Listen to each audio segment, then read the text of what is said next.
झोपायचे. यशोदा मैयानं रोज पाळणा हलवायचा, वेगवेगळे गीत म्हणायचे आणि त्या कृष्णाला झोपू घालायचे. पहिलेच्या वेळेस लेकराला झोपू घालत असताना मातावर्ग गाणी म्हणत होत्या, गाणी म्हणून आपल्या बाळाला झोपवत होत्या. आता ते मोबाईल लावून दिले. आता आणि महाराज आमचा पोरगा मोबाईल दिले की नाही, गाणी लावून दिले की मस्त झोपी चले. बघा शहाणपणानं सांगितलं अजून आम्हाला.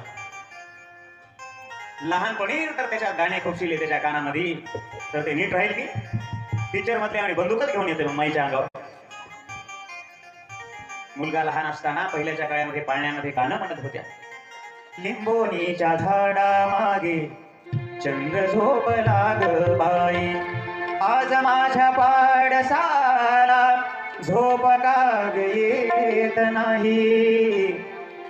लिंबोनीच्या झाडा मागे चंद्र झोपला ग बाई.